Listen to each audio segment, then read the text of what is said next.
Alors que nous sommes debout, je voudrais que l'église file la cité d'exaucement puisse m'aider ce soir à accueillir le message et le messager de Dieu, le prophète Jérémie Sourdril. Sous nos acclamations, s'il vous plaît.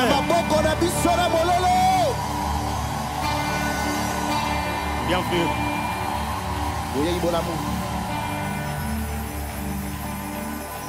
Alléluia. Jésus-Christ est Seigneur sur le Congo. Nous déclarons la Seigneurie de Jésus sur Kinshasa. Nous déclarons la Seigneurie de Jésus-Christ sur le Congo tout entier. Alléluia, d'un bout à l'autre du pays et de la nation, nous déclarons que Jésus est Seigneur. Merveilleux Jésus-Christ, quelle grâce encore d'être réunis en ton nom. De pouvoir te louer et t'adorer ensemble.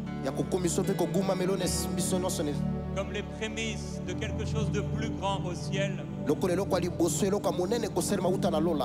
Et sur la terre que tu transformeras. Nous t'adorerons pour l'éternité. Tous ensemble. De toute nation et de toute langue. Hommes et femmes. Nous te glorifierons. Père, je veux bénir ce peuple. Alors que tu veux nous parler ce soir. Merci pour cette parole qui crée un changement dans nos cœurs et dans nos vies. Mais également dans cette nation. Au nom de Jésus, nous voulons vivre la puissance de la résurrection. Et que ce ne soit pas un concept lointain, mais une réalité personnelle et collective. Merci Seigneur Jésus. Amen. Amen, amen. Vous pouvez vous asseoir. Alors encore très heureux d'être avec vous ce soir. De pouvoir vous apporter la parole pour cette deuxième soirée.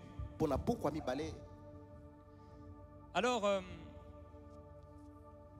déjà merci encore à nouveau au pasteur, hein, vraiment.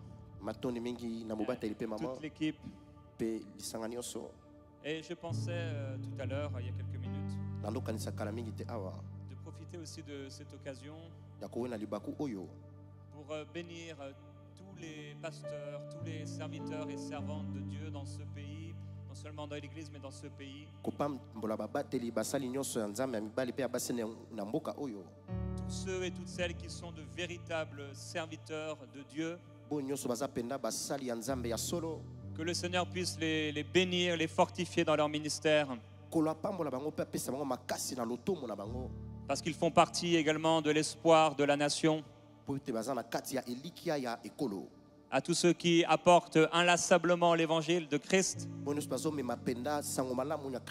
qu'ils soient fortifiés par la puissance de Christ et remplis du Saint-Esprit. Au nom de Jésus-Christ. Alors encore salutations à tous ceux qui suivent les programmes de MCI. Est-ce qu'il y en a qui suivent les programmes de MCI? Je pense que vous êtes nombreux. Vous regardez ça où les programmes? Est-ce que c'est sur Canal+? Canal+? YouTube? Les applications, on a commencé à sortir des applications, Prière Inspirée, Teach également.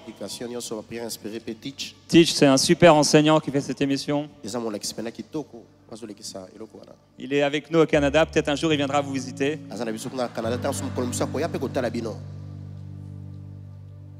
Alors si vous n'avez pas encore les applications, vous pourrez les télécharger, c'est gratuit. Donc, quel que soit le genre de téléphone que vous utilisez, vous pouvez les télécharger. Est-ce qu'il y en a qui ont suivi l'émission dernièrement où j'ai été à table avec Annabelle? Alors merci pour tous vos commentaires, on avait tellement vos commentaires, mais je pense que j'ai lu la majorité. Très heureux d'avoir pu vous encourager Et vous montrez aussi une autre facette. Alors Christ, il a plusieurs facettes. Pour les pharisiens, il montrait une certaine facette. Pour les vendeurs du temple, une autre facette. Pour la femme adultère, une autre facette. Pour Pierre qui l'a trahi, une autre, ou qui l'a renié, une autre facette. Alors en effet, il y a un temps pour pleurer, mais il y a aussi un temps pour rire. Et je prie vraiment de tout mon cœur que le Seigneur te permette d'avoir ces temps de rire dans ton couple particulièrement. Dieu est capable d'amener la joie et de faire revivre la joie au sein de ton couple. Parce qu'en fait, normalement, ça devrait être un bonheur. Le mariage. C'est la volonté de Dieu. Le problème ne vient pas du ciel, mais c'est souvent nos caractères, nos personnalités qui doivent se soumettre à sa parole.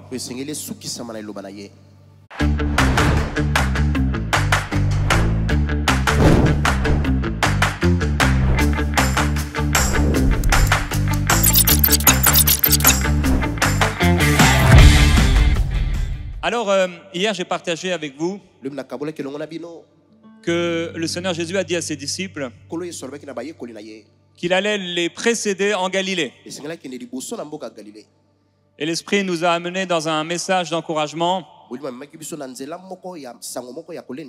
en nous rappelant qu'il a déjà tout préparé. Nous n'avons plus à nous inquiéter concernant notre futur, notre présent et les différents domaines de nos vies, mais plutôt mettre notre foi en action, en sa parole, et pouvoir obéir à sa parole, sans avoir besoin de faire de sacrifices. La simple obéissance aux instructions de Dieu, les plus simples soient-elles, apportera la bénédiction dans nos vies. Nous avons besoin d'obéir au Seigneur. C'est ainsi que vraiment nous mangerons les meilleures productions du pays. Pour cette deuxième soirée, le Seigneur m'a donné un message qui m'a un peu étonné. Alors quand il y a un orateur invité qui dit ce genre de phrase, le pasteur il peut trembler intérieurement. On va aller ensemble dans l'évangile de Matthieu,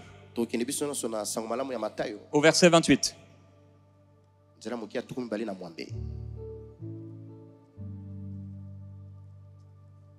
Matthieu chapitre 28, et c'est le verset 1. On va lire 2-3 textes. Après le sabbat, à l'aube du premier jour de la semaine, Marie-Madeleine et l'autre Marie allèrent voir le sépulcre. Et voici qu'il y eut un grand tremblement de terre, car un ange du Seigneur descendit du ciel, vint rouler la pierre et s'assit dessus. Son aspect était comme l'éclair et son vêtement blanc comme la neige.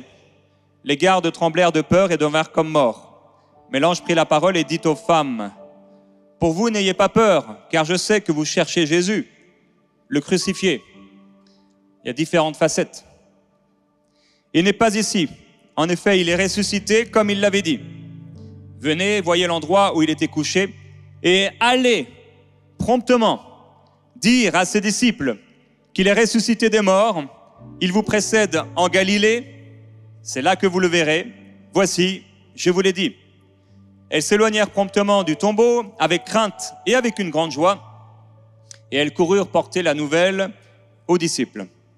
Et voici donc sur la route, Jésus vint à leur rencontre et dit « Je vous salue ». Elles s'approchèrent pour saisir ses pieds et elles l'adorèrent. Alors Jésus leur dit « Soyez sans crainte, allez dire à mes frères de se rendre en Galilée, c'est là qu'ils me verront. » Alors on a lu hier dans un autre évangile que Marie était là dans le tombeau, devant le tombeau. Et les évangiles vont nous raconter avec des perspectives différentes ce qui s'est passé. Parfois, on aurait même l'impression d'avoir des contradictions, mais il n'y en a pas. Il s'est passé un certain nombre d'allers-retours. Certaines ont vu les anges. Marie ne l'a pas vu directement, elle était déjà partie retourner voir les disciples. En tout cas, ici, à un moment, elles vont voir Jésus, qui va leur rappeler ou leur demander d'aller annoncer aux disciples qu'il allait se rendre en Galilée. La suite de ce passage dans Luc au chapitre 24, verset 9. À leur retour du sépulcre, ils annoncèrent toutes ces choses aux 11 et à tous les autres. Celles qui dirent ces choses aux apôtres étaient Marie de Magdala, Jeanne, Marie, mère de Jacques, et les autres qui étaient avec elle. Alors, j'ai dit hier que il n'y a rien que le Seigneur Jésus ait fait qui soit le fruit d'un hasard. Tout a été divinement orchestré. Les anges qui se sont assis l'un aux pieds, l'un à la tête, de là où avait été déposé le Seigneur Jésus. Le linge qui avait été délicatement roulé et posé à un endroit. Le Seigneur Jésus ou un ange prenant la peine de faire cette chose-là après la puissante résurrection de Christ.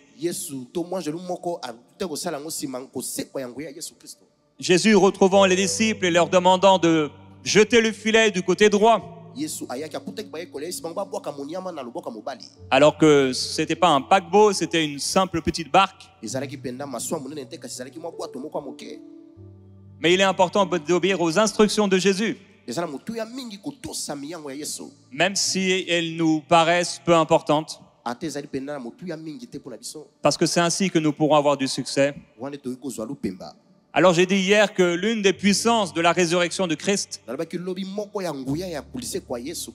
c'est qu'il nous a précédés. Il a précédé tout enfant de Dieu. Et tous nos jours ont été inscrits dans son livre. C'est étonnant quand même que les disciples qui ont marché avec Jésus pendant 3 ans et demi, certains parmi les 12 un peu particuliers, Pierre, Jacques, Jean et même André, vont vivre avec le Seigneur Jésus des moments particuliers d'enseignement de cœur à cœur avec lui. Un cercle plus restreint encore, Pierre, Jacques et Jean, vont vivre certaines expériences avec lui, comme celle de voir Jésus transfiguré sur la montagne de gloire. Jacques et Jean vont encore essayer de restreindre le cercle en demandant au Seigneur dans son règne d'être l'un à droite et l'un à gauche. Bon, cette demande ne sera pas exaucée. Ils ont marché avec lui, vécu des expériences fortes avec lui. Ils ont mangé avec lui. Jésus a lavé leurs pieds. Il les a nourris. Il les a fait participer à son autorité. Mais quand Jésus-Christ ressuscite, ce n'est pas à Pierre qu'il se manifeste. Ce n'est pas à Jacques ni à Jean. Ce n'est pas même à André ou à Thaddée, le disciple oublié parmi les 12. Celui qu'on a cité une seule fois et qu'on a oublié pour toujours. Celui dont tu ne savais même pas qu'il faisait partie des 12. Mais il fait bien partie des 12. Eh bien, lui non plus n'a pas eu le privilège de voir le premier Christ ressuscité. C'était une orchestration divine. Jésus a fait le choix de ne pas aller voir premièrement les disciples appelés à devenir apôtres. N'est-ce pas étonnant? Il commence la création de l'univers avec la création de l'homme, disant par la suite qu'il n'est pas bon que l'homme soit seul. Je lui ferai une aide qui soit semblable à lui. D'abord l'homme, ensuite la femme. Mais à la résurrection, les choses sont un peu différentes. Il va de sa propre volonté, qui est en accord avec la volonté du Père, se révéler aux femmes. Pas parce qu'elles étaient allées le voir dans le tombeau. Les soldats étaient là également. Jésus n'était pas limité par le tombeau, il n'était pas obligé de passer devant elles. Puisque lorsqu'ils étaient dans la maison, il n'a pas eu besoin de passer par la porte. De sa propre volonté, Jésus a décidé de se révéler et de se manifester premièrement à des femmes. N'est-ce pas étonnant? Est-ce le fruit du hasard? Rien n'a été fait au hasard par le Seigneur. Concernant la parole de vie. Alors, il demande à ses femmes d'aller voir les disciples et de leur dire qu'il va bientôt arriver. Ça n'aurait pas été un peu plus normal ou habituel ou plus rapide d'aller directement voir les disciples? Mais non, Jésus a fait de ces femmes des porte-paroles de la bonne nouvelle de l'Évangile. Selon qu'il est écrit dans l'Ancien Testament que les messagères de bonnes nouvelles forment une grande armée. Le psaume chapitre 68 verset 12 dit que le Seigneur dit une parole et les messagères de bonnes nouvelles forment une grande armée. Je crois qu'une des puissances de la résurrection, c'est que Jésus a relevé les têtes des femmes pour faire d'elles une grande armée de celles qui vont annoncer la bonne nouvelle, des messagères de bonnes nouvelles. Et que pendant trop longtemps, on a fermé la bouche des femmes, on les a empêchées de parler, on les a parfois ridiculisées, méprisées. On leur a donné des places de second rang, alors que déjà dans sa vie, dans la chair, Jésus a relevé et donné une dignité à celles qui n'en avaient pas, dans un contexte religieux, social, historique, politique, où la femme n'avait pas d'accès à la participation publique ou religieuse ou politique, mais étaient confinés à une vie domestique à la maison. Elle n'avait pas la possibilité souvent d'être avec dans la synagogue avec les Juifs. Mais Jésus, déjà dans sa chair, a reconnu la valeur spirituelle de ces femmes, les traitant avec dignité, les pardonnant, alors que la loi, la religion et les pharisiens auraient voulu les lapider. On s'étonne toujours de ce que les pharisiens n'aient amené que la femme adultère. Où était passé l'homme? Personnellement, j'ai comme une intuition de me dire que l'homme, c'était un pharisien. Et ils ont voulu simplement cacher l'affaire, comme on a malheureusement fait beaucoup dans les églises, concernant les tristes affaires du royaume des ténèbres. Et la femme a été présentée coupable par les religieux qui voulaient la lapider. Mais Jésus a écrit sur le sol. On se demande bien qu'est-ce qu'il a écrit sur le sol. En tout cas, ça a donné le temps à ces religieux devant lui de s'examiner et de voir qu'eux aussi étaient des pécheurs. Et ne restant plus aucun de ces hommes, Jésus de relever ses yeux vers cette femme et de lui proclamer la paix et le pardon. Jésus a relevé cette femme. Comme il a relevé les prostituées, les femmes possédées, tant de femmes ont été relevées par le Seigneur. On aurait dit que Jésus avait l'attention portée pas sur le genre, mais sur le cœur.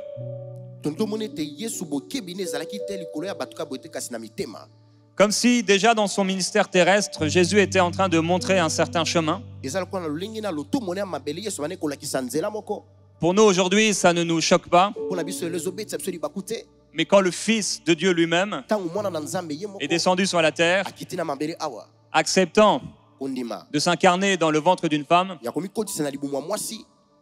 le ministère qu'il a choisi d'avoir, accompagné par des femmes tout au long de son ministère, était un profond choc culturel et religieux. Aucun des chefs religieux n'avait agi comme lui. Il a amené un bouleversement total qui choquait les consciences, tout en respectant toutefois certaines traditions pour ne pas faire mourir d'une crise cardiaque tous ces religieux. Alors, elles sont sorties du tombeau, elles ont rencontré Jésus. Elles étaient plusieurs femmes avec un message tellement pur, puisqu'il venait de la bouche du ressuscité lui-même. Elles n'ont pas eu besoin de faire une école biblique. Entre le moment où elles l'ont rencontré et le moment où elles sont entrées dans la maison, elles n'avaient qu'une seule parole de Jésus. Celui qui a été mort est ressuscité. Et il vous précède en Galilée. Quelle parole pure, donnée par la voix de simples femmes. Un message pur, original, originel, qui venait directement du Seigneur. Et nous lisons dans Luc au chapitre 24, verset 11. Ils tinrent ces discours pour des absurdités et ils ne crurent pas ces femmes. J'aimerais qu'on puisse le traduire celui-ci. Ils ont pensé que c'était des absurdités. Je ne sais pas comment on dit absurdité en lingala. Bêtise. Zopa. Buzoba. Bêtise. Ils tinrent ces discours pour des absurdités. Waouh! Mais est-ce que le Seigneur Jésus ne serait pas en train de nous dire quelque chose? Ne savait-il pas quelle allait être la réaction des 11? Bon, au début des 10, Thomas n'était pas là. Jésus savait. Pourquoi créer un problème? Pourquoi tu n'es pas allé voir les disciples? Pourquoi vouloir passer à travers des femmes, Jésus? Qu'est-ce que tu es en train de nous dire? Il n'y aurait pas un message? Il n'y aurait pas quelque chose qu'il veut nous dire aujourd'hui? Les disciples ont pris ces femmes pour des folles. Ils ont imaginé certainement que leur tristesse les a fait fabuler. Qu'elles ont imaginé à moitié endormies. Comme les disciples ce jour-là sur la barque voyant Jésus et pensant que c'est un fantôme. Mais contrairement aux disciples qui se sont trompés en pensant qu'il était un fantôme, Marie et les autres femmes ne se sont pas trompées. Ce qu'elles ont annoncé était vrai, était pur et venait directement de la bouche du ressuscité. Un message pur. Le message pur de Jésus, déclaré par les 11 comme étant une absurdité. J'ai comme l'impression que parfois, chers frères, On devrait écouter les femmes.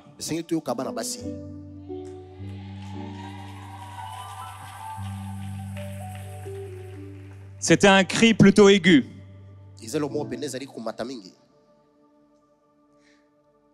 D'ailleurs, tout à l'heure, on louait le Seigneur et on a poussé un cri de joie. Est-ce qu'on pourrait pousser un cri de joie? Et pendant que tu pousses un cri de joie, que tu ouvres tes oreilles.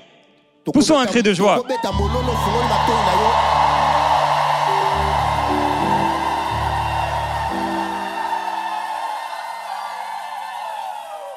Ça avait l'air plutôt aigu ou plutôt grave?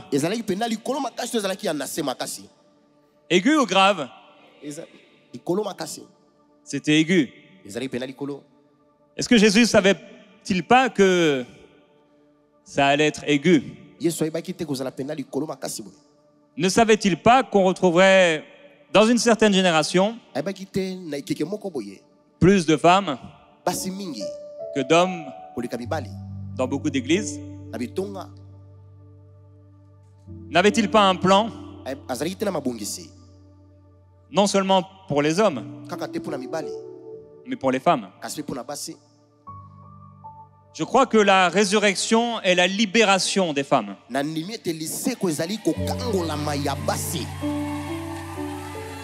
Et ce que Jésus a commencé de faire dans sa vie terrestre était des prémices de ce qui allait se passer par la suite. Tout comme lorsqu'il a donné à ses disciples l'autorité de chasser les démons, guérir les malades, étaient les prémices de ce qu'ils allaient vivre par la suite.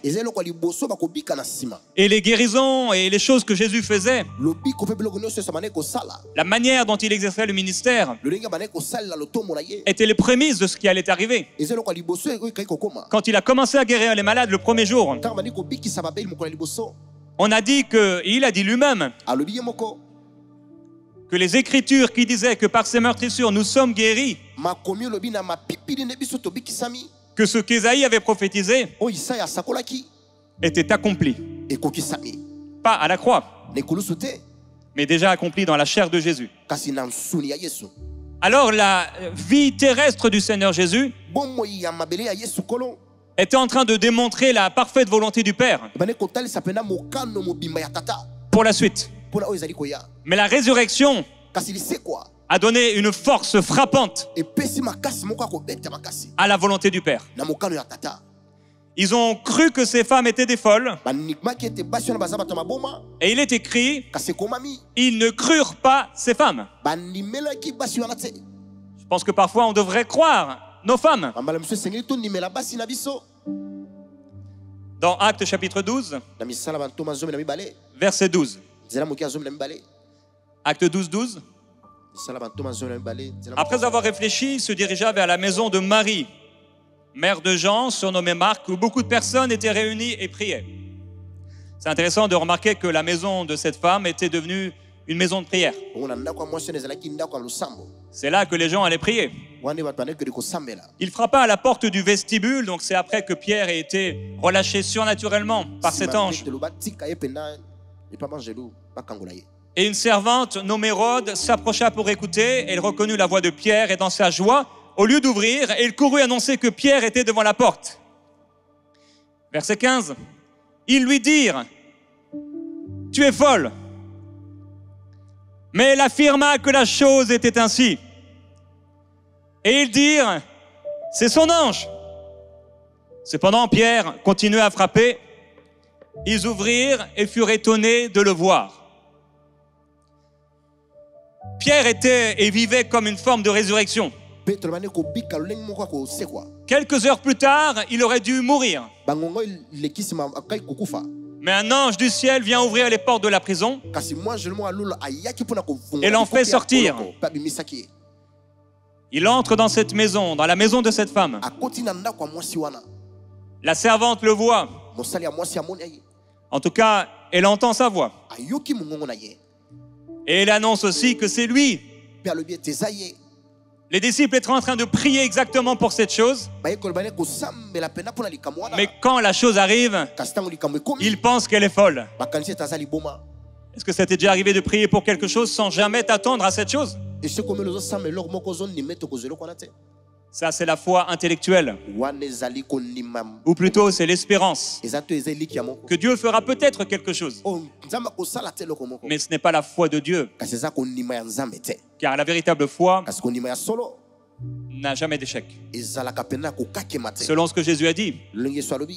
Si tu demandes quelque chose avec foi, et si tu ne doutes pas dans ton cœur, et tu crois que ce que tu as dit arrive, tu le verras s'accomplir. On peut remercier le Seigneur de ne pas avoir mis d'exception.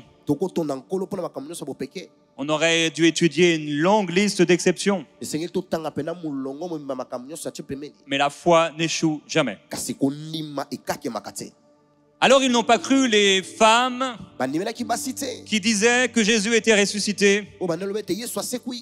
Et ils n'ont pas cru la femme qui disait que Pierre était sorti de la prison.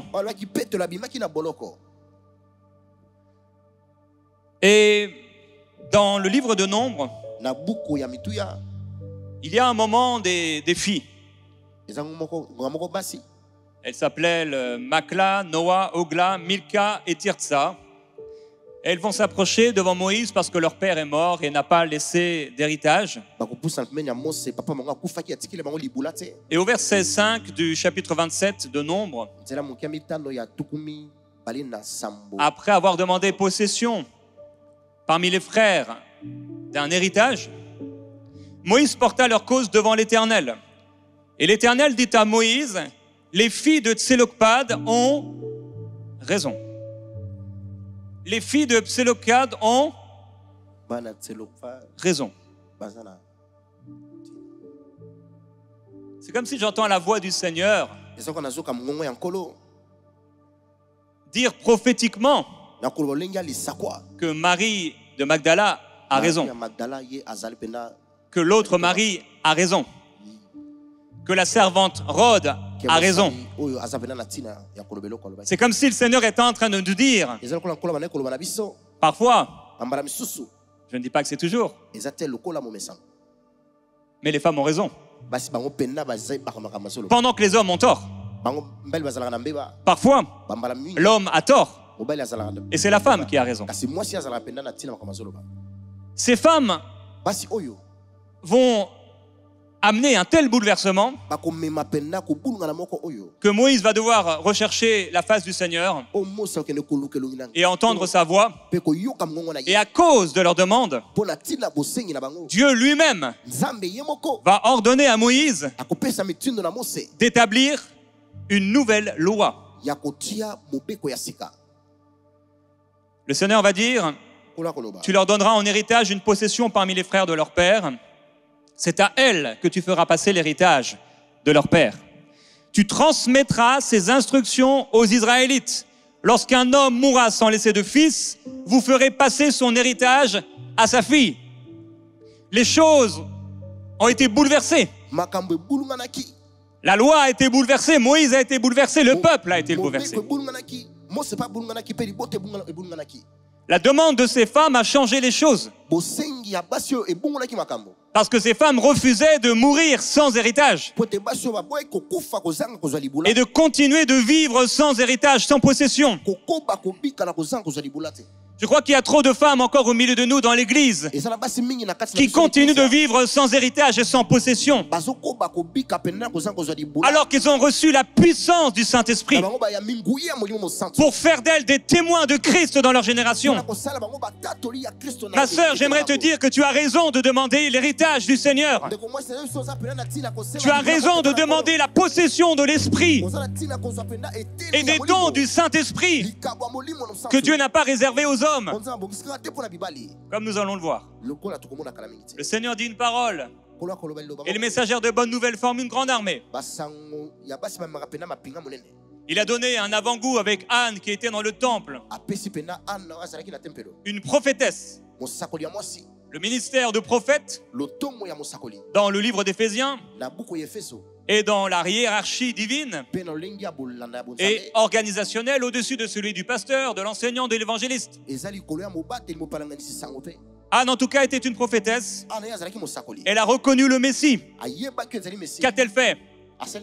Elle parlait à tous ceux et toutes celles qu'elle rencontrait de Jésus. Elle était les prémices de quelque chose de plus grand qui allait arriver. Où non seulement la voix d'Anne, non seulement la voix de quelques femmes au tombeau,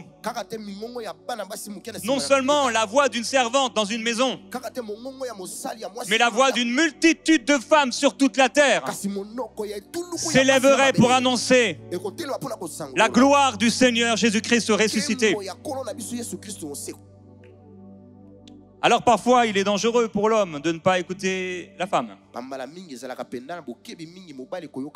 Je suis bien conscient que je suis en train de parler de certaines choses qui dérangent. Mais c'est la parole. Dieu a dit, il n'est pas bon que l'homme soit seul. Mes frères, j'aimerais vous dire, en toute humilité, on avait besoin de femmes. On avait besoin d'une aide. Je ne sais pas ce que le Seigneur a vu chez Adam, qui ne collait pas. Mais en voyant comment il fonctionnait, il s'est dit, oh aïe aïe, il a besoin d'une aide qui soit semblable à lui.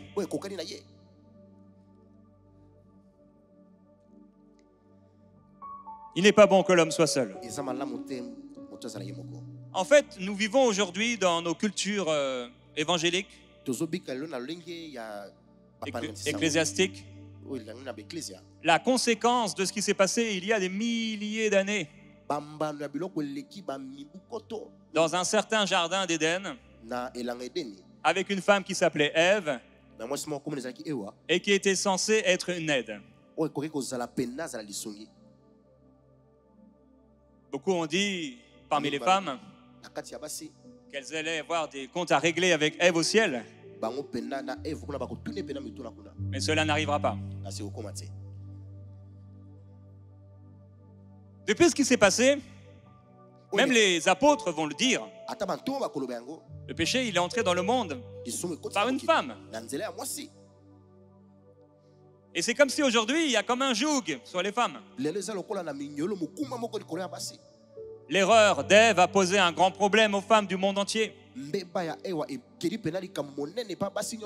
Sans parler de Jézabel. Ah, Jézabel.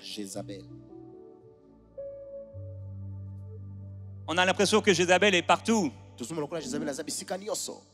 y a une sœur qui fronce les sourcils. Jézabel. Ta femme est pas de bonne humeur. Jézabel. Ta belle-mère parle dans ton dos. Jézabel. Ah. Beaucoup de femmes portent un joug aujourd'hui. Alors qu'elles sont innocentes.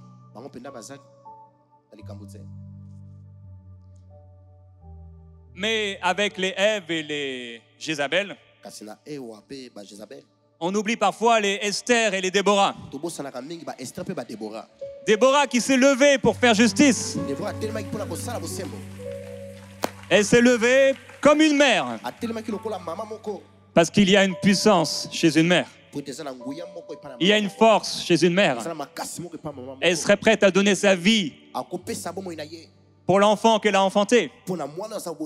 Il y a une puissance chez la femme, une puissance spirituelle dans l'intercession, mais également dans le partage de la bonne nouvelle de l'Évangile. Cette année, sur la terre, les hommes représentent 50,27% des êtres humains sur la terre. Les femmes représentent 49,73% sur la terre.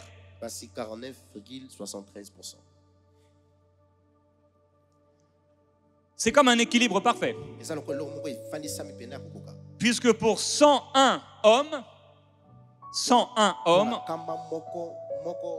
il y a sur la terre 100 femmes. Tout comme l'empreinte digitale,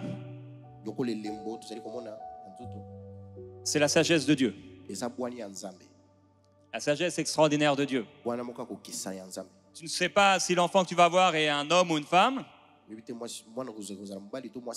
mais il y a comme un calcul dans le ciel pour que les choses apparemment ont l'air de s'équilibrer parfaitement. La puissance de la résurrection permet à environ 50% des êtres humains sur la terre d'être remplis du Saint-Esprit. La grande prophétie du prophète Joël n'était pas seulement pour les hommes, mais également pour les femmes. Il a dit, en ce jour-là, je répandrai de mon esprit sur toute chair. Personne n'a été laissé de côté. Sur toute chair. Sur mes servantes et sur mes serviteurs. Ou sur mes serviteurs et mes servantes. Acte chapitre 2. Verset 17. Je répandrai de mon esprit sur toute chair. Vos fils et vos filles prophétiseront. Alors il y a ce fameux passage de 1 Timothée qui rajoute parfois un joug sur les femmes et parfois même les muselants. 1 Timothée chapitre 2 verset 11. Que la femme reçoive l'instruction dans la tranquillité en toute soumission.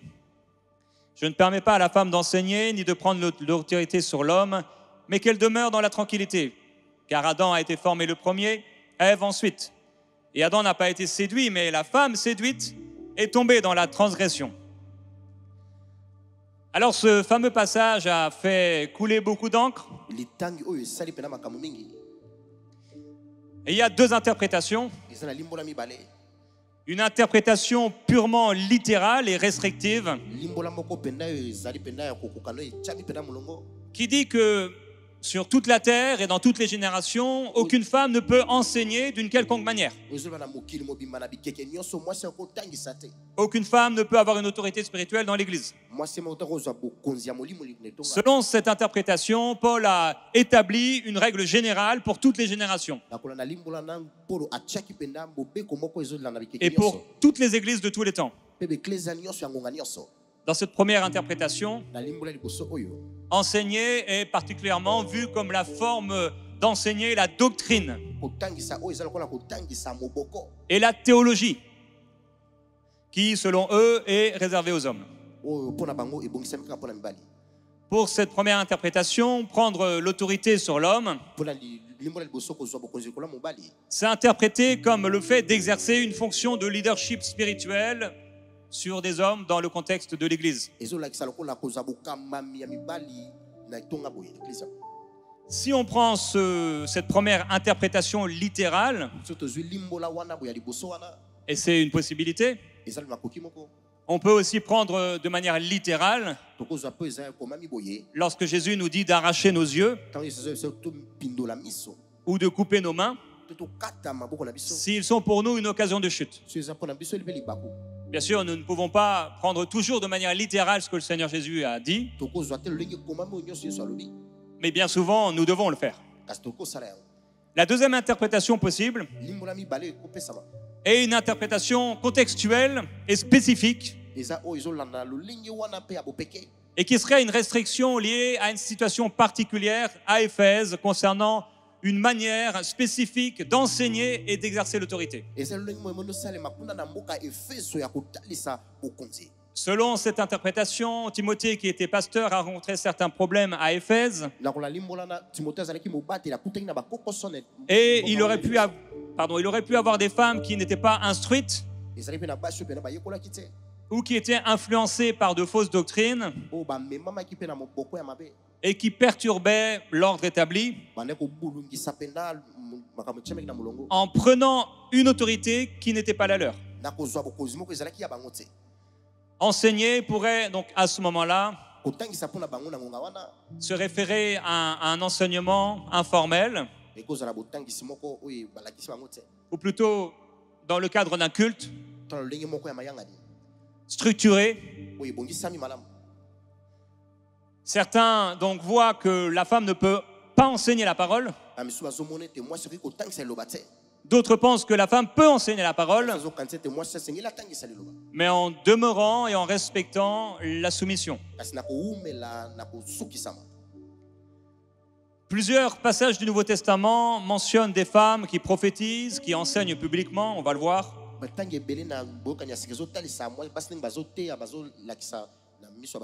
Il y a des rôles particuliers de soutien et d'aide dans le ministère de Jésus. La société de l'époque était patriarcale et les instructions donc, de Paul pouvaient aussi avoir été en partie destinées à éviter le scandale dans l'Église. Tout comme le voile a été maintenu pour éviter certains scandales. Paul va mettre l'emphase sur quelque chose. Dans Galates au chapitre 3 au verset 28, en disant que dans le Seigneur, il n'y a plus ni juif ni grec, plus esclave ni libre, ni homme ni femme, mais que tous nous sommes un en Jésus-Christ. Paul ici n'était pas en train de dire qu'il n'y avait plus de genre. Il ne parlait pas de la chair ou du corps physique, mais il parlait de l'esprit. Le grand prophète Joël a dit, parlant de la part de l'Éternel, que dans les derniers temps, le Saint-Esprit, c'est cet esprit qui est venu chez les disciples, les faisant naître de nouveau dans Jean chapitre 20 verset 22. Mais c'est également cet esprit qui est venu sur les disciples dans le livre des Actes, lorsque environ 120 personnes étaient réunies et il n'y avait pas que des disciples hommes, mais les femmes ont bien été citées. Les femmes ont été remplies du Saint-Esprit et les langues de feu se sont posées sur chacune d'elles, tout comme sur chaque homme qui était présent. Le Seigneur Jésus est le Dieu tout-puissant que nous servons, a voulu, dans les derniers jours dans lesquels nous sommes, et depuis la résurrection de Jésus-Christ, remplir toute chair, y compris la chair des femmes, de son esprit, pour faire d'elles des témoins puissants de Christ. En réalité, beaucoup de femmes se limitent, beaucoup, en pensant être simplement des aides pour la maison. Bien sûr, nous voyons dans le Nouveau Testament qu'elles devraient être des aides dans la maison. Être une aide dans la maison ne veut pas dire que c'est toi qui fais tout, puisque c'est quelqu'un qui vient aider. Si quelqu'un vient aider, c'est que la première personne est déjà très occupée. Si l'homme n'est pas très occupé, pourquoi aurait-il besoin d'une aide? Pourquoi tu demandes de l'aide si tu es en train de rien faire? C'était une parenthèse. Jésus veut faire des femmes des témoins de Christ, de son nom et de sa résurrection. Ne pas seulement rester à la maison pour s'occuper de la maison et pour prier, pour s'occuper des enfants, mais également pour porter la bonne nouvelle de l'évangile, pour pouvoir chasser des démons, pour pouvoir guérir des malades, pour pouvoir libérer les paralytiques, pour pouvoir annoncer une bonne nouvelle autour d'elle. Ma sœur, j'aimerais te dire que Dieu t'a rempli du Saint-Esprit, pas pour te donner une onction spéciale pour le ménage, pas pour te donner une onction spéciale pour changer la couche de ton enfant,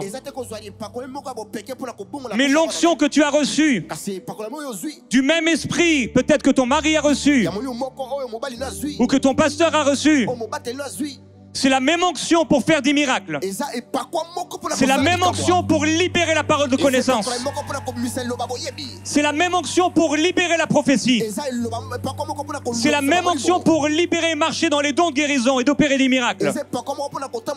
C'est la même onction pour libérer dans l'église la parole de sagesse. Pour être la prophétesse dans sa maison. Et pouvoir parler de la part de Dieu dans sa maison.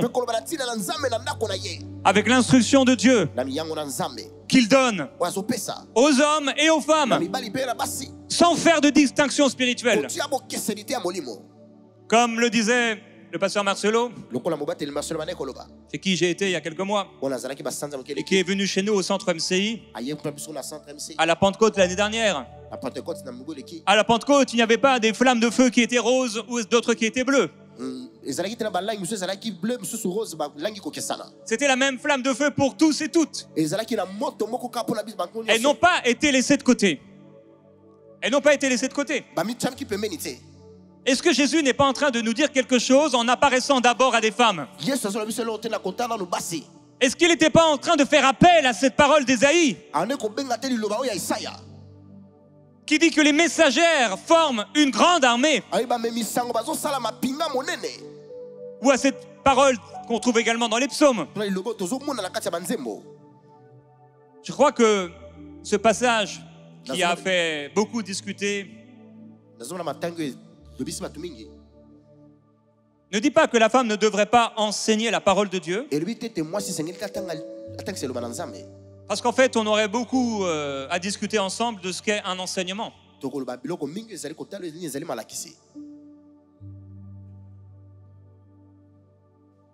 La différence entre une annonce, un enseignement. Je crois que l'apôtre Paul était en train de dire: je ne permets pas, dans ce contexte particulier de l'Église, à la femme d'enseigner en prenant autorité sur l'homme. Je crois, et l'histoire de l'Église nous l'a montré, que la femme peut enseigner en respectant simplement les positions qui ont été données par le Seigneur de manière naturelle dans la vie. La clé qui est donnée ici dans ce verset, c'est ce fameux terme d'autorité. Il veut dire exercer une autorité ou encore dominer ou encore imposer une autorité personnelle. Contrairement à d'autres mots qui sont utilisés comme une autorité légitime. Paul n'a pas utilisé ici les termes d'autorité légitime, mais des termes d'autorité abusive, illégitime. Une traduction pourrait être celle-ci: je ne permets pas à la femme d'enseigner d'une manière qui impose ou qui usurpe l'autorité sur l'homme, mais plutôt de rester dans la paix, la tranquillité. Paul n'interdit pas le fait d'enseigner en soi, mais il est en train d'établir ou de rétablir un cadre d'ordre dans cette église et dans les églises. Et ce passage parle d'usurpation ou d'imposition autoritaire. Le livre des Proverbes au chapitre 1 verset 8 nous dit: écoute mon fils l'instruction de ton père et ne rejette pas l'enseignement de ta mère. l'instruction de ton père et l'enseignement de ta mère. Le verset 9 dit, c'est une couronne de grâce pour ta tête et une parure pour ton cou. Proverbe chapitre 6, verset 20. Mon fils, garde les préceptes de ton père et ne rejette pas l'enseignement de ta mère. Les femmes auraient-elles quelque chose à nous enseigner? Les femmes pourraient-elles nous enseigner des choses? Ou serions-nous comme le faux prophète de l'Ancien Testament? Mais par où l'Esprit de l'Éternel est sorti pour te parler? Pensant être le seul qui puisse parler de la part de l'Éternel. Si Dieu peut passer à travers un homme et une femme pour prophétiser, parler de sa part, serait-ce étonnant qu'une femme remplie de l'Esprit de Dieu puisse enseigner? N'est-ce pas le Saint-Esprit, le même Saint-Esprit, dont Jésus a dit qu'il vous enseignerait toutes choses? Les femmes devraient-elles garder pour elles-mêmes dans leur cœur l'enseignement et ne pas le partager autour d'elles, attristant l'esprit, empêchant l'esprit de parler, empêchant l'esprit de faire avancer les choses, empêchant l'esprit de pouvoir régler certaines situations? Le grand roi David a eu l'humilité de dire à cette femme qui s'appelait Abigail, béni soit ton bon sens, ta sagesse, et béni sois-tu, parce que tu m'as empêché aujourd'hui de répandre le sang et de me faire justice de ma propre main. N'a-t-elle pas rappelé à David un enseignement qui était dans la loi, empêchant le grand roi David de faire quelque chose de charnel?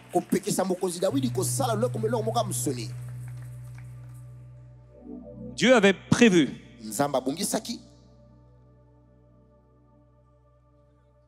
de se servir des femmes et des hommes et des femmes pour pouvoir bouleverser le monde. Beaucoup de femmes s'empêchent de servir le Seigneur. Au-delà de ce qu'elles ont l'habitude de voir autour d'elles. Il ne s'agit surtout pas ici de prendre une autorité abusive. Il ne s'agit certainement pas d'un esprit de féministe. Parce que ce n'est certainement pas l'esprit du Seigneur. Mais il s'agit de ne pas limiter et bloquer la puissance de l'esprit. À la sortie du tombeau, les femmes sont là. Dans le ministère de Jésus, les femmes sont là. Dans le temple, quand Jésus s'incarne, elles sont là. À la Pentecôte, elles sont là. Et par la suite, elles continuent d'être là. Et en fait, à la résurrection, les femmes vont prendre de plus en plus de place dans l'église, qui est une église primitive, avec une forme particulière et un contexte particulier. Est-ce qu'aujourd'hui, ici dans cette église, nous avons 7 diacres qui ont été établis pour donner à manger? Avons-nous encore au milieu de nous Timothée? Faisons-nous encore les choses comme ils l'ont fait au départ? Nous n'allons pas amener de nouvelles doctrines dans l'église, mais nous n'allons certainement pas limiter le Saint-Esprit et ce qu'il veut faire. Dans Actes chapitre 12, verset 12, je l'ai dit, la maison d'une femme s'est ouverte pour devenir une maison de prière. Elle s'appelait Marie, mère de Jean-Marc. Dans Actes chapitre 16, verset 14, il y a cette femme du nom de Lydie, une marchande de pourpre, qui va ouvrir sa maison pour les apôtres et pour l'église. Et l'évangile va entrer par cette femme. C'est tellement étonnant que Paul, dans sa vision, a vu un homme Alors il a cherché un homme. Mais c'est une femme qui la première a reçu l'évangile. Qu'est-ce que Paul aurait fait si le Seigneur lui avait montré d'abord une femme? Aurait-il fait comme Pierre? Un grand doute devant la nappe qui descend, où le Seigneur lui dit: lève-toi Pierre, tue, mange. Et ce que j'ai déclaré comme pur, ne le déclare pas comme impur. Mes frères, arrêtons de penser que nos femmes sont impures, incapables de parler de la part du Seigneur. Car je vous le dis, la même nappe qui est descendue, déclarant à Pierre que l'évangile ne serait pas seulement pour les Juifs, mais pour le monde entier, était la même nappe qui est descendue pour dire que ce n'était pas seulement les hommes parmi les Juifs dans le monde qui seraient sauvés, mais également les femmes parmi elles. Car 50% des êtres humains sur la terre en ce moment sont des femmes. Et si on éteint la voix des 50% des êtres humains sur la terre, et que Dieu a déclaré dans sa parole qu'il dit une parole, et les messagères de bonnes nouvelles forment une grande armée, alors nous sommes en train de tuer ce que l'Esprit de Dieu veut faire, en empêchant aux femmes de prêcher, en empêchant les femmes d'avoir des ministères, en empêchant des femmes de pouvoir prêcher l'évangile. Il ne s'agit pas ici que la femme dans son foyer prenne de l'autorité sur son mari. Il ne s'agit pas de cela. Le mari doit aimer sa femme comme Christ doit aimer l'Église. C'est un amour incroyable. Il doit être prêt à donner sa vie pour cette femme. Dans un couple selon Dieu, il n'y a pas de bataille d'autorité. Les choses se font avec une telle simplicité. Mais pour que les choses se fassent comme l'Esprit de Dieu le veut, il faut que l'homme marche de manière spirituelle et que la femme marche de manière spirituelle. Je suis reconnaissant à Dieu qu'il m'ait donné une femme spirituelle. Je n'ai jamais eu besoin de dire à Annabelle: Annabelle, je suis ton autorité. Jamais une telle discussion n'a été faite. En 22 ans de mariage cette année, jamais je n'ai dû dire à Annabelle: je suis le chef du foyer. Il est possible que je n'ai pas eu besoin de le faire parce qu'elle a marché d'elle-même dans une soumission naturelle qui est liée à qui elle est. Selon Dieu, il ne devrait pas avoir de dispute par rapport à l'autorité. Combien de fois la sagesse d'Annabelle m'a épargné bien des erreurs? Combien de fois elle a pu apporter une lanterne dans ma tête où j'aurais pu dire comme les disciples: bêtise. Et le Seigneur me disait: elle a raison. Elle a raison. L'Éternel a dit à Moïse: ces filles, ces femmes, elles ont raison. Je crois que Dieu veut encore dire aujourd'hui qu'il y a des femmes qui ont raison de vouloir annoncer l'évangile, de vouloir servir le Seigneur. Lydie, la maison de Lydie, a été la porte de l'évangile dans cette région, devenant une église. Il y a dans Actes chapitre 17, verset 34,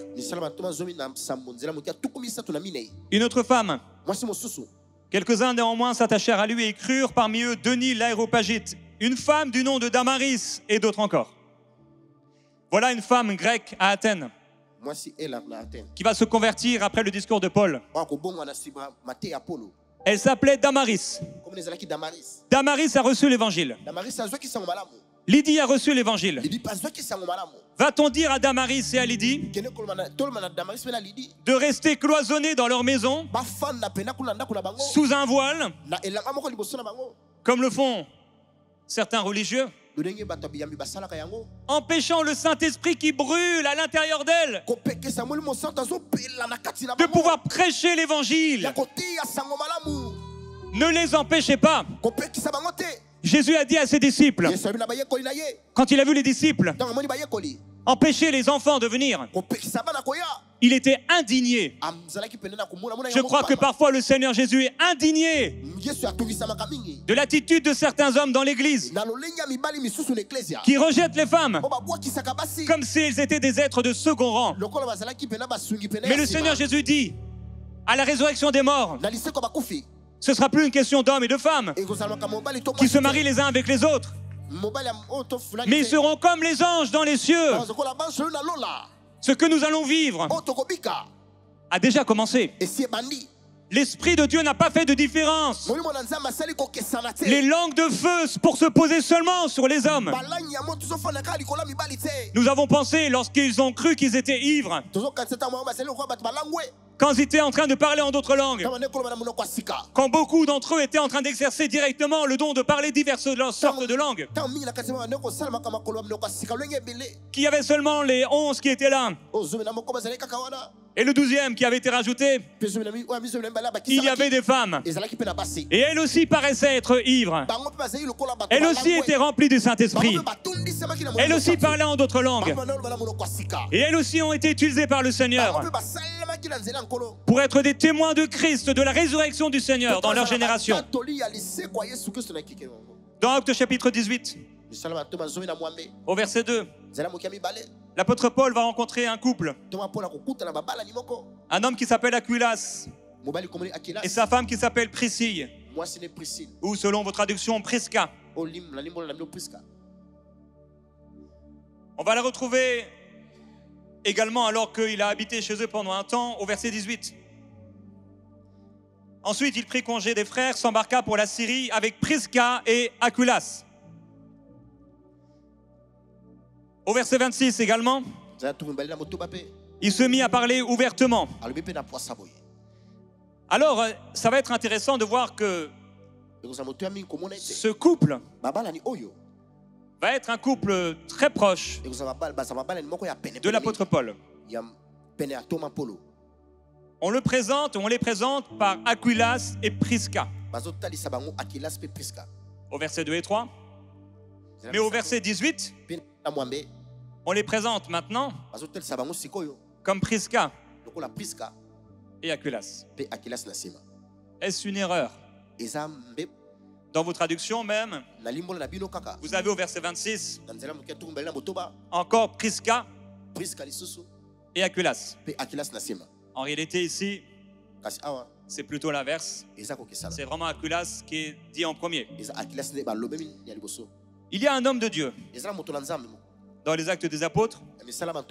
On trouve rarement dans la parole de Dieu un tel descriptif faisant autant d'éloges d'un serviteur de Dieu. Il y avait au verset 24 un juif du nom d'Apollos, originaire d'Alexandrie. C'était un homme éloquent. Premièrement, il était éloquent. Il savait parler aux foules. Il était versé dans les Écritures. Il connaissait bien les Écritures. Il était arrivé à Éphèse, verset 25. Il était instruit dans la voie du Seigneur. Troisième caractéristique. Il était fervent d'esprit. Quatrième caractéristique. Il annonçait et il enseignait avec exactitude ce qui concernait Jésus, tout en connaissant que le baptême de Jean. Et il va se mettre à parler ouvertement dans la synagogue. Quel serviteur de Dieu! Il est éloquent. Il est versé dans les Écritures. Il sait enseigner. Non seulement il annonce, mais il enseigne la parole de Dieu avec exactitude tout ce qui concerne Jésus.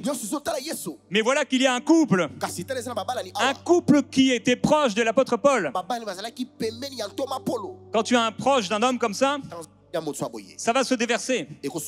Ça ne se déversera pas seulement dans l'homme, Tout comme l'esprit ne s'est pas déversé dans l'homme seulement, mais dans la femme. Prisca et Aquilas, après l'avoir entendu, le prirent avec eux. Et Aquilas lui exposa plus exactement la voie de Dieu. Non, il n'est pas écrit que c'était lui seul, mais que tous les deux l'ont pris à part. Comment ça, prendre à part un serviteur de Dieu éminent alors qu'il est en train de prêcher à la multitude dans la synagogue? Ils l'ont tous les deux enseigné. Est-ce que Prisca allait se taire? Elle a reçu de l'apôtre Paul un enseignement, une révélation. Allait-elle le garder pour elle? Allait-elle laisser seulement son mari s'exprimer? Mais si son mari avait eu des problèmes de caractère, s'il avait eu des problèmes d'estime de lui-même, des peurs, des appréhensions, bien sûr, elle aurait parlé. Mais même si son mari savait parler et enseigner et reprendre l'homme de Dieu, elle était là avec lui. Et il a exposé plus exactement la voix de Dieu au grand Apollos, dont certains disaient: moi je suis d'Apollos, toi tu es de Paul, mais moi je suis du grand Apollos. Comment Apollos est devenu le grand Apollos? Parce que dans l'histoire de sa vie et de son ministère, il n'a pas seulement rencontré un homme, mais il a rencontré une femme qui lui a exposé plus exactement la voix du Seigneur et qui l'a enseigné plus exactement sur la doctrine de la parole. Romains chapitre 16 verset 3.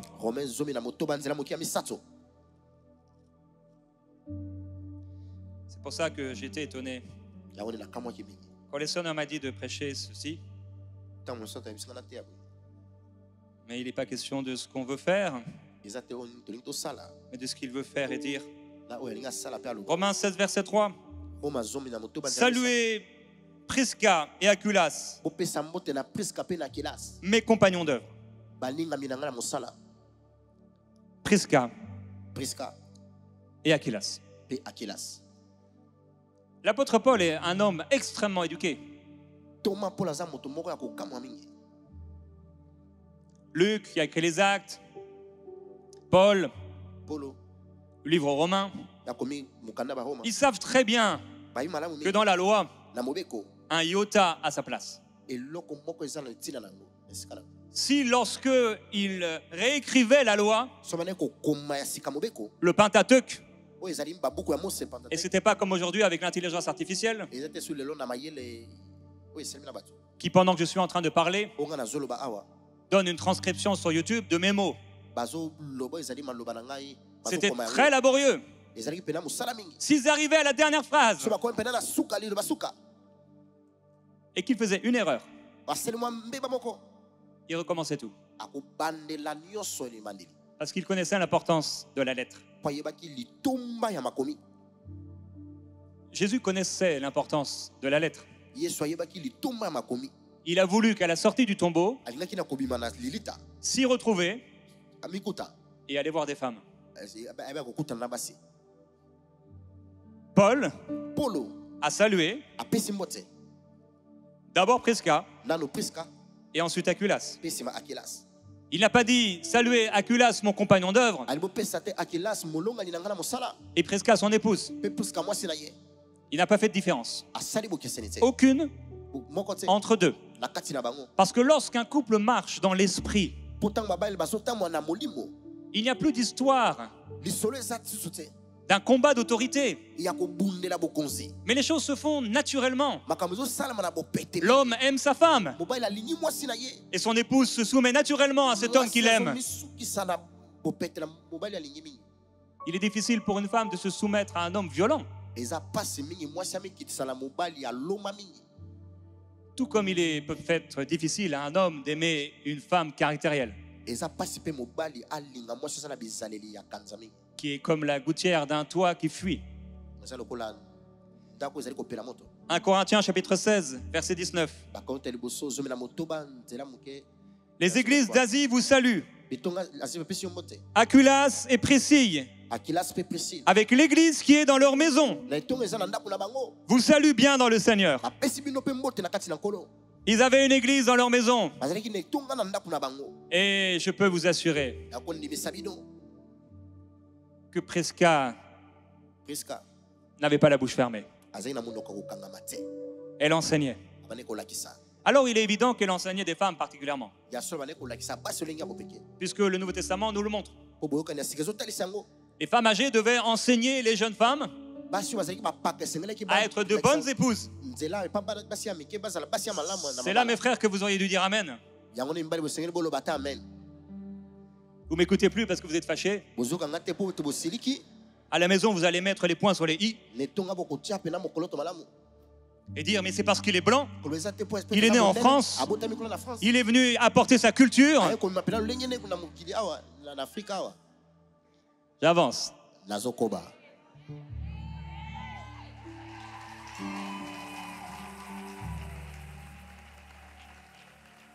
2 Timothée chapitre 4.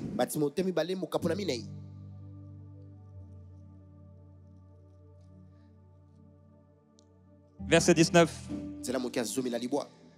Salut Prisca et Aquilas et la famille d'Onésiphore. Dans le livre d'Éphésiens, il y a les 5 ministères qui nous parlent de fonctions d'autorité. L'apôtre a une plus forte autorité que celle de l'évangéliste. C'est pas le même appel. L'apôtre n'est pas en train de se battre, ou l'évangéliste en disant mais moi j'ai l'autorité de chasser les démons, guérir les malades. Puisque quand quelqu'un marche par l'esprit, il n'y a pas de bataille. Chacun est dans son rôle et à sa place. Et les choses sont bien coordonnées. Mais le corps de Christ est bien coordonné lorsqu'il marche dans l'amour. Alors Prisca a corrigé la doctrine d'Apollos avec son mari. Était une ouvrière de l'évangile très respectée. Il y a aussi dans Romains chapitre 16 Phébé, qui était une diaconesse de l'église de Sancré. Paul va demander à ce qu'elle soit bien accueillie. Dans Romains chapitre 16 verset 6, il y a Marie, dont Paul dit qu'elle a travaillé dur pour les croyants. Toujours dans Romains chapitre 16 verset 12, il va saluer Tryphène et Tryphose, elles qui prennent de la peine pour le Seigneur. Et directement saluer Perside, la bien-aimée, qui a pris beaucoup de peine pour le Seigneur. Il y a la mère de Rufus. Paul dit qu'elle a été pour lui comme une mère. Le livre des Proverbes nous dit que les mères enseignent.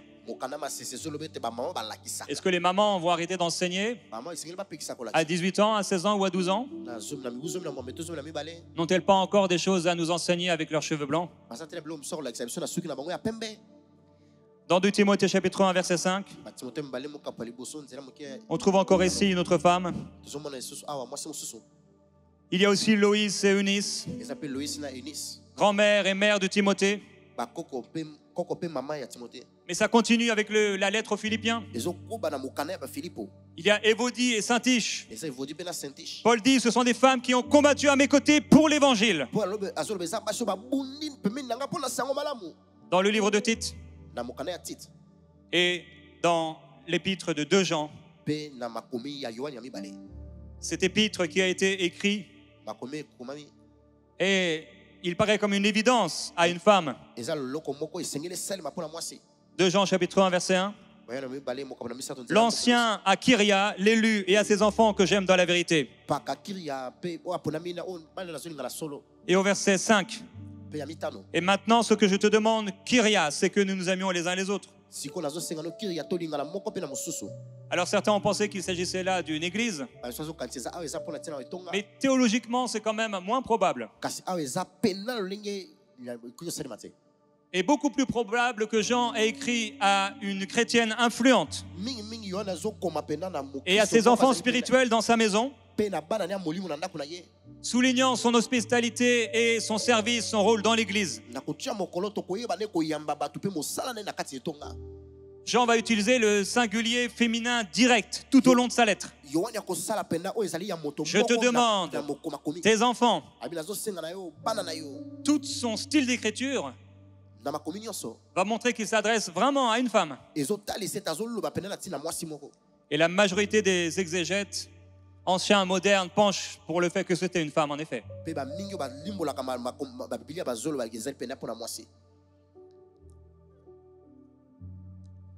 Mes chères sœurs,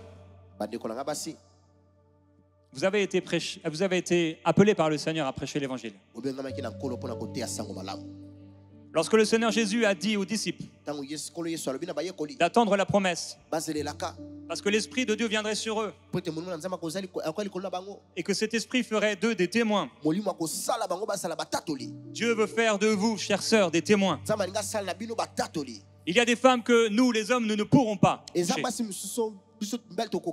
Il y a des femmes à qui nous ne pourrons pas parler. Il y a des situations que nous ne pouvons pas comprendre. Pouvons-nous comprendre ce que c'est d'enfanter?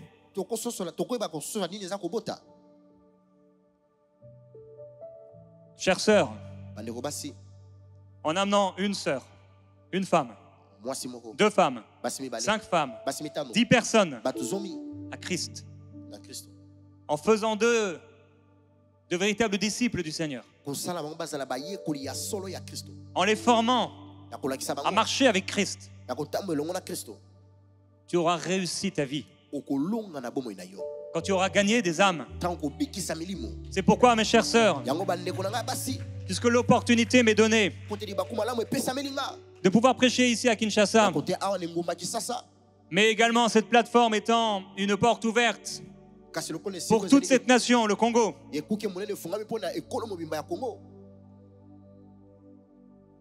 j'aimerais prier maintenant que le Seigneur, avec l'appel,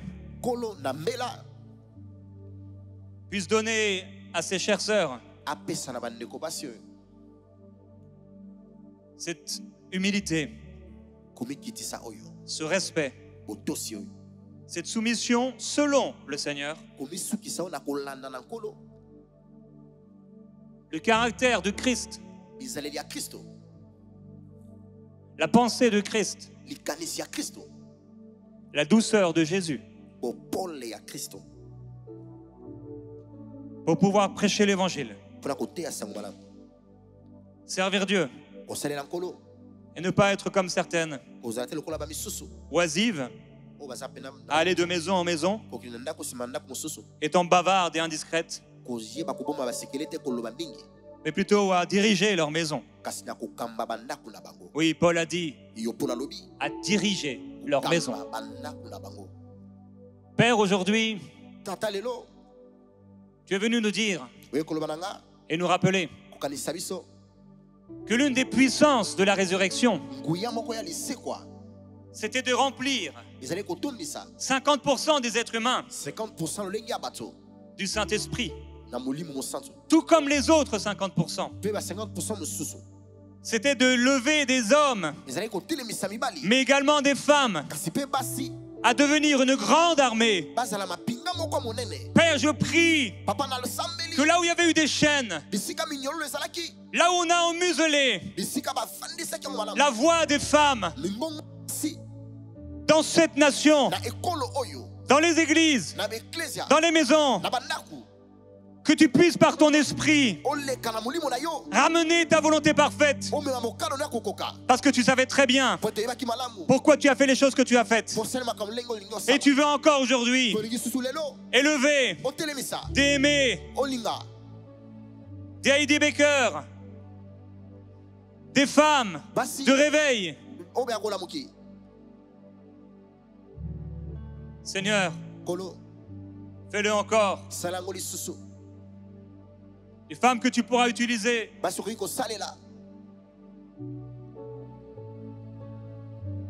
Qui seront des femmes de réveil. Des évangélistes. Des gagneuses d'âme. Des femmes qui prêchent l'évangile. Qui guérissent les malades. Et qui chassent les démons. Père, je prie pour ces femmes qui ne réussissent pas à trouver leur place dans leur propre maison parce qu'on les a diminuées. Comme les disciples ont empêché les enfants de pouvoir être bénis pour bénir. Je prie pour ces femmes, Seigneur, que par le Saint-Esprit en elles, elles puissent briller, aimer, soutenir, aider, briller d'une gloire extraordinaire. Je prie que tu envoies dans cette nation et dans cette église, depuis cette église et depuis cette nation, des femmes qui sont remplies du Saint-Esprit pour prêcher l'évangile dans les maisons et sur les places publiques, pour prêcher l'évangile dans les synagogues qu'on appelle église, dans les maisons au nom de Jésus, pour guérir les malades, pour relever les paralytiques, pour libérer les captifs, pour annoncer une bonne nouvelle aux pauvres. Père, tu les as appelés et tu viens rétablir aujourd'hui la vérité de l'évangile, car il y a en toi plus esclave, ni libre, ni femme, ni homme, mais nous sommes un en toi, Jésus-Christ. Et le même esprit qui a ressuscité Jésus-Christ d'entre les morts habite dans nos corps, dans nos cœurs, et nous permettra de porter la gloire de Christ dans des vases fragiles que nous sommes. Seigneur Jésus-Christ, je prie aujourd'hui pour cette puissance de la résurrection qui relève toutes ces femmes, qui libère toutes ces femmes. Père, je crois qu'il est temps aujourd'hui que les discours de ces femmes ne soient plus perçus comme des absurdités, comme si elles n'avaient rien à donner, comme si elles n'avaient rien à dire. Seigneur, je prie qu'il y ait des femmes comme Esther qui sont le salut de toute une nation. Je prie qu'il y ait des femmes comme Déborah qui s'est levée, comme une mère pour Israël, là où certains hommes ne veulent plus se lever. Que des âmes se lèvent encore aujourd'hui pour amener la gloire de Jésus-Christ dans les écoles, au nom de Jésus, sur les radios, à la télévision, en politique et dans toutes les sphères de la société, libérant la volonté du Père, qu'elle puisse encore, comme à la sortie du tombeau, prêcher l'évangile, alors que tu dis encore, elles ont raison. Tu dis encore aux femmes qui marchent dans l'esprit, à ces femmes qui marchent avec un tel cœur, avec un tel amour pour toi, avec une telle humilité, avec une telle soumission, tu dis encore du ciel de gloire, elles ont raison et elles doivent prêcher ma parole. Père, je prie au nom de Jésus-Christ pour toi, ma sœur, que le Seigneur élève ta tête maintenant, qu'il relève ta tête et qu'il te libère de la captivité, d'une autorité abusive qui n'était pas l'autorité selon Dieu,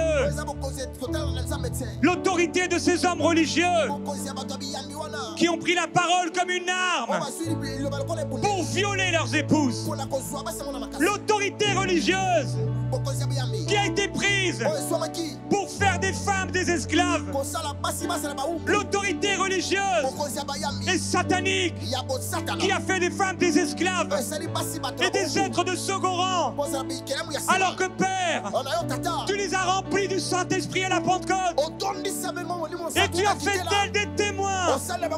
Depuis le tombeau, jusque dans les actes des apôtres. Et jusqu'à aujourd'hui, jusqu'à ton retour, il y aura encore des femmes qui vont prêcher l'évangile. Des femmes qui vont se tenir dans leur maison, dans l'intercession, et qui vont enfanter non seulement des serviteurs de Dieu, mais des servantes de Dieu qui vont enseigner ces futurs serviteurs de Dieu cet enseignement qui restera gravé dans leur cœur. Père, je te loue pour l'enseignement que ma mère m'a apporté et qui me permet aujourd'hui d'être un homme équilibré, d'être un mari équilibré, d'être un homme intelligent. Je prie, Père, alors que l'évangile est entré dans ma propre famille, dans le cœur de ma mère, alors que le cœur de mon père s'était fermé à toi et que celui de ma mère s'était voué à des idoles. Tu es venu la chercher dans sa chambre d'hôpital. Et Christ, tu t'es révélé dans son cœur. Tu l'as fait naître de nouveau. Et il nous a prêché l'évangile. L'évangile est entré dans ma maison parce qu'une femme a cru en toi.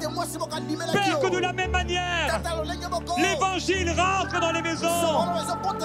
Parce qu'il y a des femmes qui n'ont pas peur de prêcher l'évangile. Qu'il y a encore des femmes qui sont prêtes à mourir pour Christ. Qu'il y a des femmes comme Étienne qui prêchent l'évangile. Et je prie pour les hommes.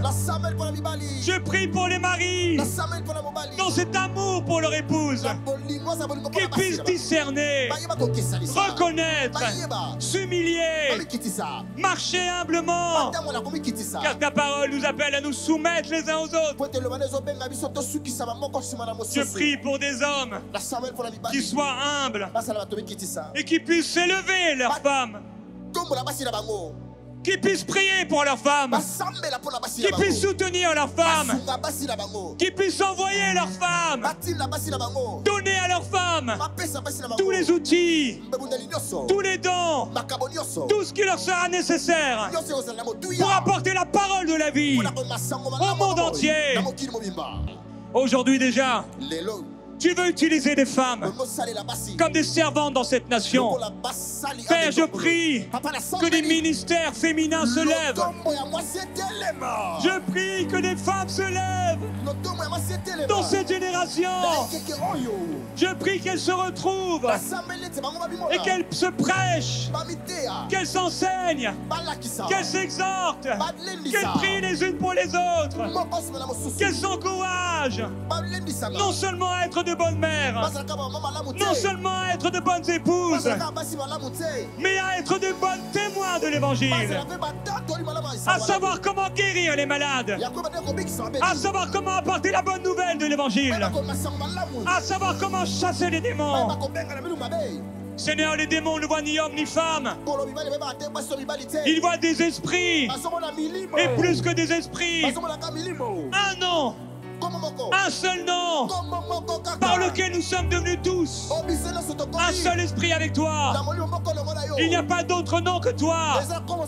Et c'est ton nom invoqué sur ces femmes et à travers ces femmes et par ces femmes qui est suffisant pour chasser n'importe quel démon, pour libérer même des maris, pour amener des enfants à la connaissance de la vérité et pour prêcher l'évangile à des cœurs endurcis, à des maris orgueilleux qui refusent encore de s'humilier sous la puissante main de Dieu. Et ta parole déclare même que même sans parole, Même sans parole, elles peuvent gagner leur mari à Christ. Alors je prie, Père, pour que l'attitude qui était en Jésus-Christ soit dans leur caractère. Que le caractère de Christ se manifeste à un tel point chez ces femmes que les hommes n'auront plus peur. Les pasteurs n'auront plus peur de laisser les micros à une femme, de laisser une place à une femme. Parce que Paul n'a pas eu peur. Et tu n'as pas eu peur de donner le message de l'évangile et de la résurrection. Les premières à une femme. Père, je crois que la puissance de la résurrection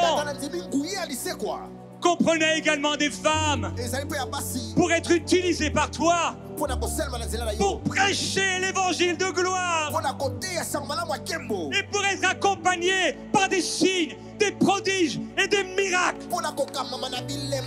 Alors ma sœur, lève les mains vers le Seigneur et reçois cette présence et cette onction du Saint-Esprit. Mets ta main sur ta bouche et reçois le feu de Dieu sur ta bouche. Mets la main sur ton cœur et reçois cette passion qui brûle à l'intérieur de toi. Et mets-toi bien droit sur tes pieds. Mets-toi bien droite sur tes pieds et reçois le zèle pour annoncer l'évangile de paix. Ne te tais plus, car Dieu dit, j'ai un peuple nombreux dans cette ville. Ne te tais plus, ma sœur. Annonce l'évangile. Annonce Christ ressuscité. Prêche. Prêche. Ne t'arrête pas. Va avec la force que tu as. Gédéon, va avec la force que tu as. Il n'y a plus ni homme ni femme, mais nous sommes un en Jésus-Christ.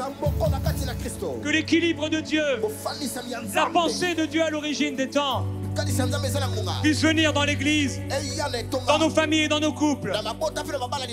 Car là où il y a l'amour et là où règne l'esprit, il n'y a pas de division, il n'y a pas de guerre, il n'y a pas de bataille, mais tout le corps bien coordonné fonctionne par l'amour et dans l'amour.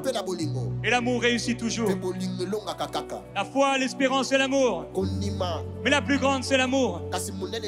Que cet amour de Dieu soit parfait en vous pour aimer. Je prie pour ces maris, Seigneur. Parfois, eux aussi ont de la difficulté à trouver leur place. Certains d'entre eux ont une personnalité plus éteinte. Et leurs femmes ont une personnalité, un caractère qui est fort. Je prie pour ces hommes qui sont moins spirituels que leurs femmes. Tout comme l'ange s'est manifesté à celle qui allait devenir la mère de Samson. Plusieurs fois, tu t'es révélé à sa mère. Elle a dû aller chercher son mari.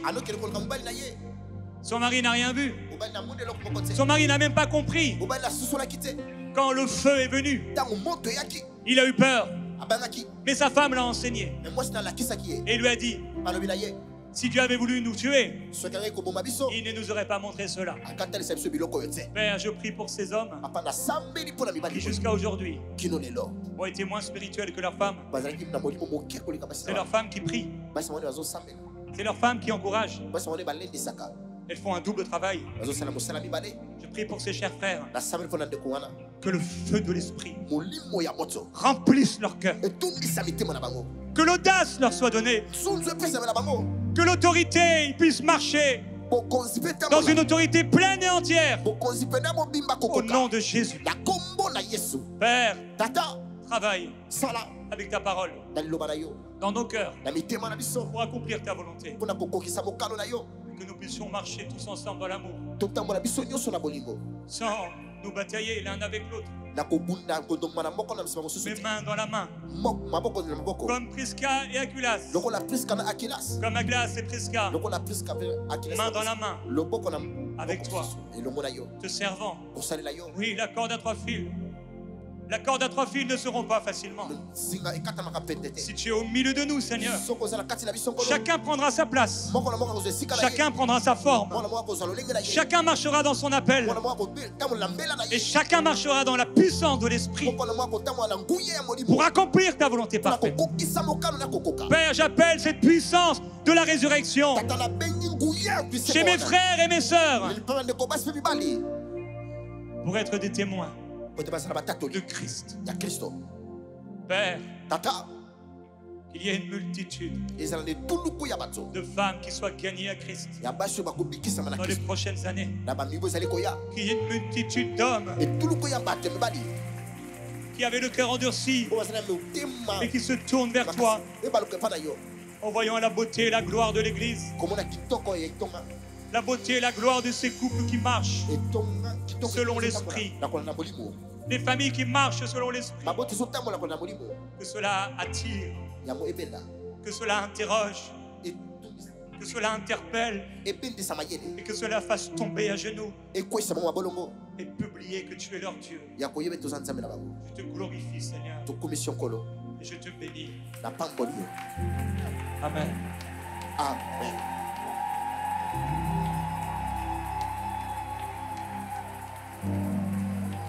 Que la gloire de Jésus-Christ soit sur vous. Soyez remplis du Saint-Esprit. Frères et sœurs, prêchez l'Évangile. Prêchez la résurrection. Il n'est plus dans le tombeau. Le tombeau est vide. Il est ressuscité. Il est vivant. Et il nous a donné son bon esprit. Et s'il est ressuscité, et s'il est vivant, il est capable de redonner la vie à un corps qui sont morts. Il est capable de te guérir. Il est capable de te libérer. Annonce l'évangile à tes parents. Annonce l'évangile à ton père. Annonce l'évangile à ton frère. Annonce l'évangile à ta collègue de travail. Annonce l'évangile à tes enfants. Annonce l'évangile partout où tu vas et deviens une flamme de feu pour le Seigneur au nom de Jésus-Christ. Alléluia.